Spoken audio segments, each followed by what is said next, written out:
Hello friends, and welcome back to my channel. It is that time of week again. It's time to flour it up. I've got my bread maker out and I've got most of my ingredients out. And no, I'm not making my weekly bread or my weekly bagels or my weekly sweets. Well, it's kind of sweet.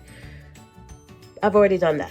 That's already done and over with this week. Today is Good Friday. Well, when you see this, it will be Good Friday. It's actually the Thursday before Good Friday. Hopefully I get this up by tomorrow. And I am making hot cross buns. Yep. I don't think I've ever shown making hot cross buns before, but we're going to be making them today. So let's get started. So the first thing I done in preparation for my hot cross buns was I soaked my raisins in, it's a combination of some watered down jams that I had. I cleaned up my fridge, some jam and some juice, and as you can see, they're quite different because I could only find a snack pack size, one snack pack size of raisins, which is what these lighter ones are, and the other ones are, can you tell what they are? Probably not. Dehydrated blueberries that I reconstituted. So yeah, I think once they're in, you're probably not going to notice the difference. Actually, the blueberries look more like raisins than the raisins look like raisins to me. So I soaked them, I let them cool, and what I'm going to do is, this juice I'm going to use as part of my water. I don't mind my hot cross buns being on the darker side in color. That's fine with me. So I'm going to use that juice as my water part. So let's get on with making this. Sorry about, it's so dark outside. It looks a little bit gross, but that's okay because this is the warm milk and my juice off my, I meant like juice, like you can see that. Really? The juice of my raisins. This might kind of looks kind of gross, but that's okay. I'm gonna bloom my yeast. I just sprinkled a little bit of sugar out of my portion of sugar just to help the yeast bloom. Put it in there, and we're gonna wait about 15 minutes just to make sure it's active, which I already know it is because I just used it to, well, yesterday I used it to make bread and bagels. So yeah, I know it's good, but I'm gonna leave it and make sure it blooms. Okay, so while my yeast is proofing, I am going to put all my dry ingredients together and mix them thoroughly, all my spices. It doesn't call for ginger, but I like a little hint of ginger in mine, so that's what I'm gonna use. I'll put the recipe below if you want to make this, even for Easter. This is a great recipe. So I have my flour here and a half a cup here because I picked out a small bowl. Yeah. So cinnamon, ginger, doesn't call for it, but I added anyway, nutmeg, cardamom, and salt. I'm gonna add it in here and just mix it thoroughly. Okay, so I've got my spices measured out. That's ginger right there. This is nutmeg, this is cardamom, this is my salt, and my cinnamon right there. I can't, this trying to point and look through the camera is like crazy. So yeah, there it is. And I'm just gonna take the measuring spoon that I measured it out with and mix it through. And then we're gonna get back to the yeast. Okay, let's see if my yeast has proofed. And as you can see, it has. So we're gonna carry on with the ingredients. I have 2 water glass eggs here, that's what I'm using. I just beat them up a little bit. Okay, so in goes my sugar. That's the rest of my sugar. And then I'm going to put in my flour and spices. There will be some softened butter coming, but I'm going to let it knead a little bit before I put that in. So in it goes. Okay, all the ingredients is in except for my butter, and I'm going to set it and move on to other things. Okay, so I just want this to be a dough function for now because I don't want to bake my hot cross buns in here. So I'm going to set it to the 9 and let it go.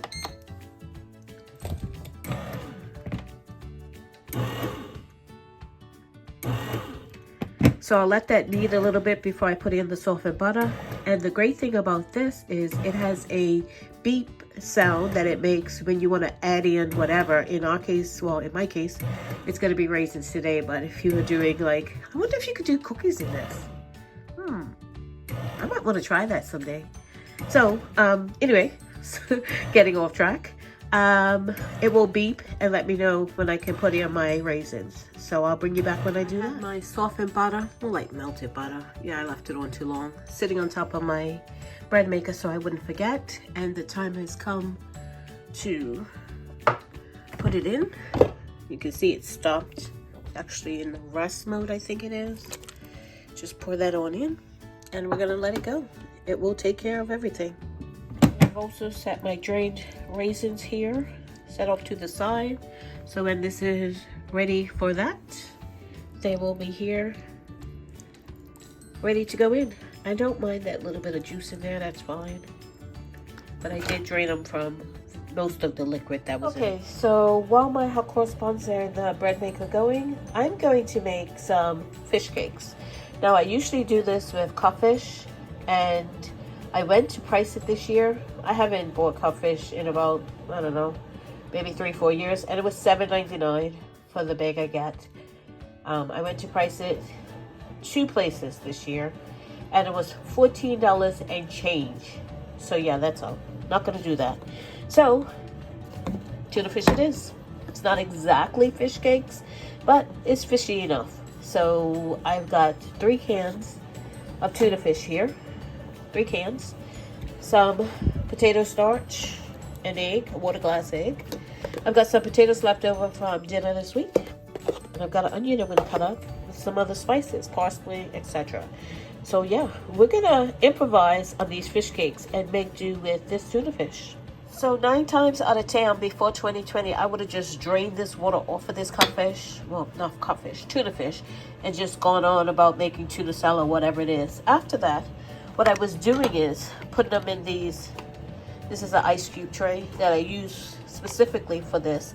Drain the water in here and feed them into cubes. Usually I do this with like some extra broth that I don't, if I have like some left over from canning and it's not enough jars, or I just did too many and it's not enough to fill the like the canner with, I would just freeze them in here, or basil with olive oil, or whatever the case may be, extra tomato sauce that I had a little bit, maybe tomato paste.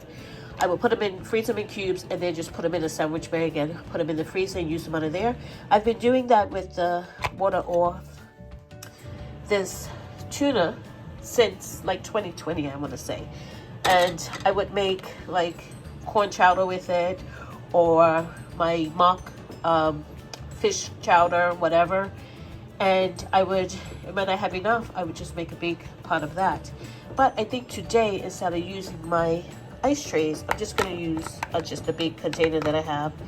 I'm going to freeze it in that, because I know what I'm going to do with this once I have enough. I'm going to make a big pot of fish stew. So I'm just going to drain these off into my container and put it in the freezer for later use. And I don't mind if I get a little bit of fish in there, because that's what this is. It's fishy. So I don't mind if a little fish escapes into there, because it's going to be made into fish chowder anyway. So, and with codfish being so expensive and other fishes being so expensive, I'm probably going to use tuna fish to make that anyway. So a little bit of extra tuna fish is no harm, no foul. Okay, here is the bread so far, and it just made the sound to include the whatever you're adding. In my case, it's raisins. Hint, hint. Not all raisins, but we'll say it's all raisins. So I'm going to add that in slowly until it incorporates. So there is all the broth I was able to extract from the 3 cans of tuna fish. I'm just going to put the top on it. I can do this one-handed. I'm trying to do it one-handed, but make sure you label it. I have instances of where I've put things away and haven't labeled them, and have a time trying to see what they are. So into the freezer this goes. I labeled it fish broth, and just a month in the year, and into the freezer it goes. Okay, so for these fish cakes, I have right here some parsley that I overwintered a plant from last year's garden, and it's doing well in the house. It's growing profusely. It's probably growing better than it did last summer, but I got some off of that, so that's fresh parsley. I chopped up a red onion that was in the fridge. If it would have been yellow, whatever color it would have been, it would have gone in. Then here I have that mashed potatoes left over from a dinner.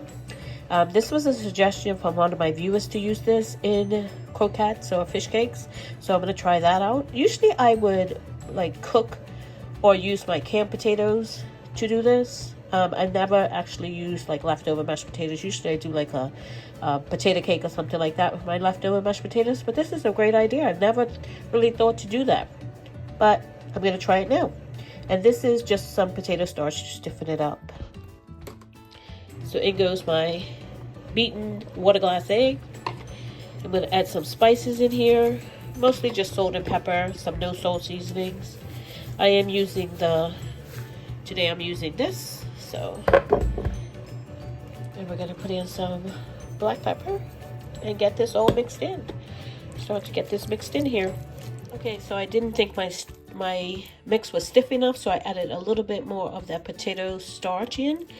I guess if I would have had more mashed potatoes, it would have been stiffer, but that's all I had. So I'm just gonna mix this in.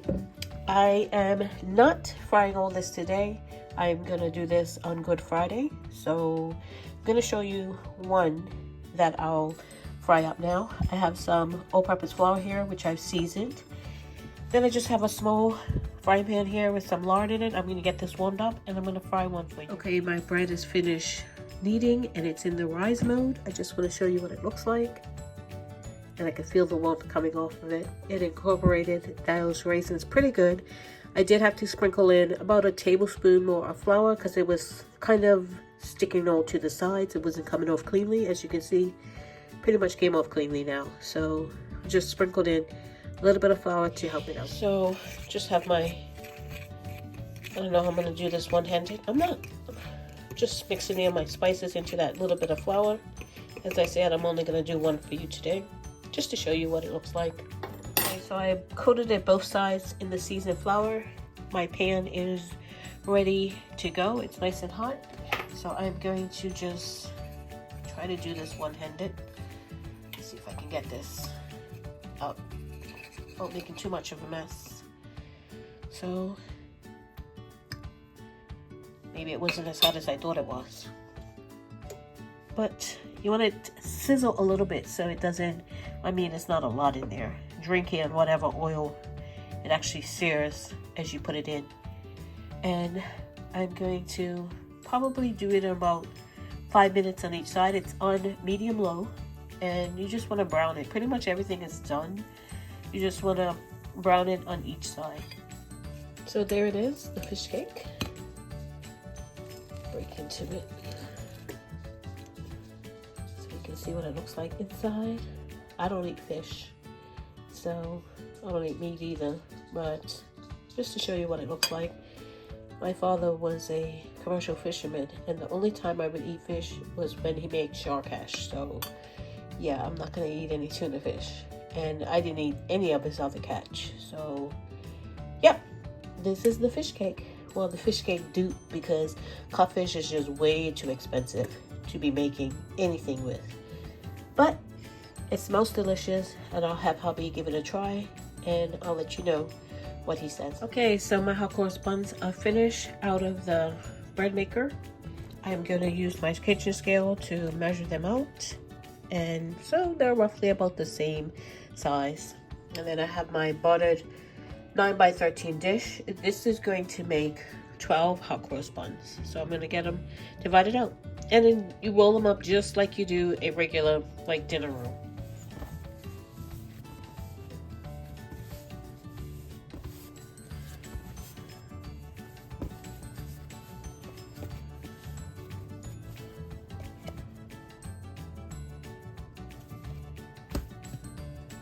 So I'm just measuring the whole dough bowl before I start dividing it up.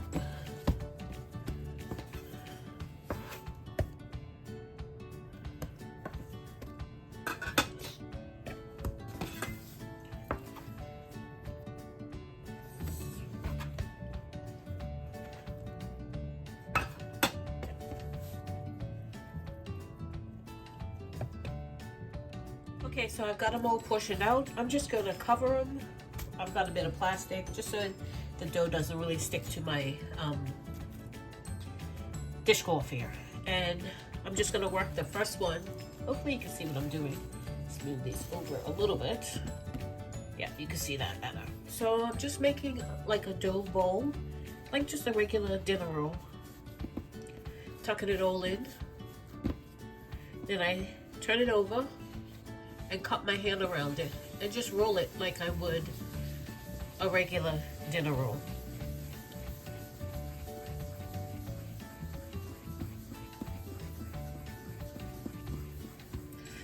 Until the top is nice and smooth like that. And that's all you need. Bottom's pretty much pinched. I mean, if you want to pinch the bottom a little bit more, you can. And you're just cupping your hand around.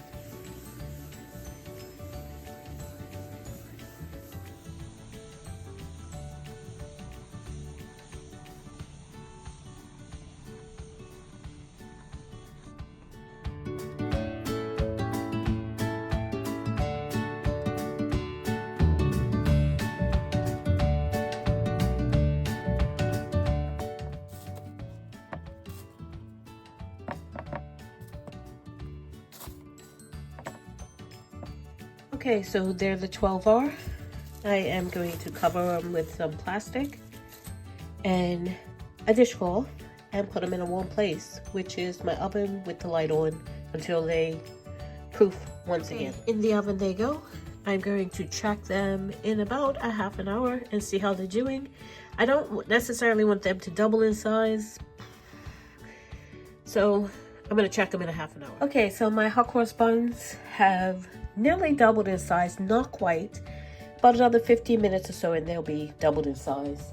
I'm preheating my oven, which will take about 10-15 minutes. But in the meantime, I'm going to make the hot cross part. So I have about, I don't know, about a quarter cup of flour. I'm not sure how much, probably about a quarter cup.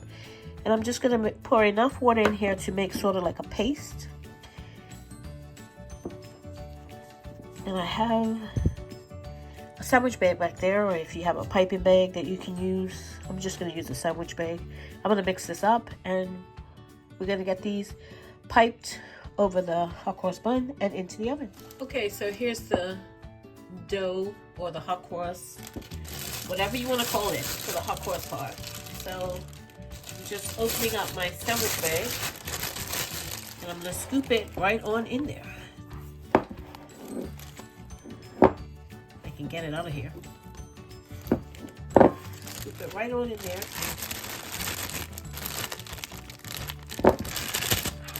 Doesn't have to be pretty. And I'm going to cut a little hole in the corner to make a little tip.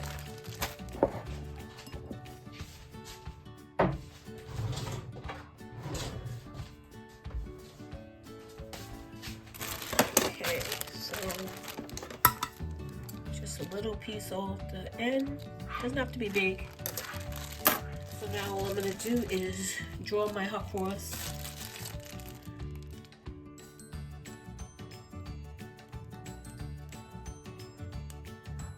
Cross each one of them that way, and then go this way.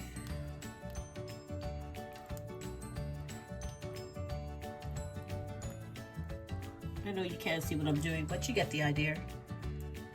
And you can do them individually if you want. There's my oven, it's ready to go. You can do them individually, or you can do them as I was doing them. I mean, it's up to you. There's not really any wrong way of doing this. Get it on there,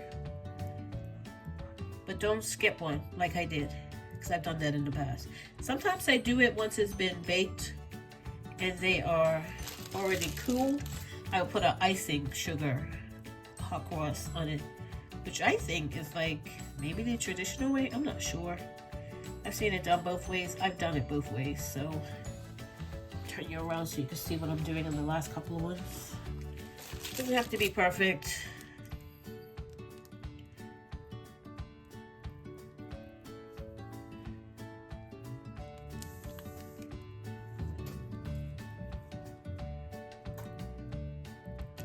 Just getting it all on here. And there it is. Into the oven it goes.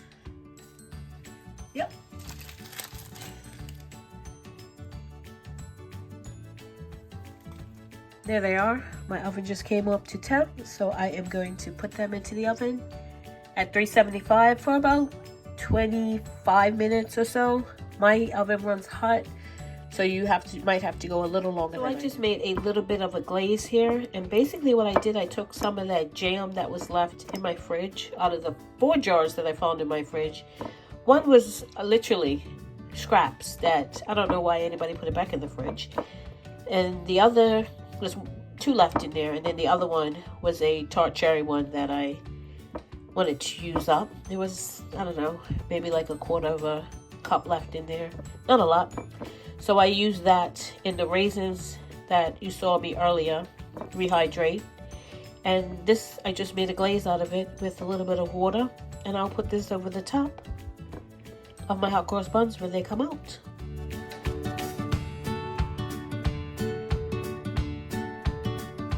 Okay, so here they are out of the oven. I'm just going to, I did brush a little bit of butter over the top of them, and I'm just going to brush them with this syrup that I made out of the jam, as well as the juice, the jam and juice. So I'm just going to brush all over the tops with that. Okay, so then they are all nicely brushed with the syrup. Got a little bit too much in there, but I'm sure no one will mind. And I'm going to let them cool for about an hour before anybody gets into them. And the majority of them will be for tomorrow, for Good Friday. So flour it up and have a good Friday. And here we go. Here is the hot cross bun with the fish cake on it. And this is how we typically eat it. So just put the fish cake between the hot cross and close it down and chow away. Yep. Thank you so much for watching. If you haven't subscribed, please subscribe and click that notification bell to be notified when I upload videos. Happy Good Friday and Easter Sunday, and God bless. And remember, stay safe and keep prepping.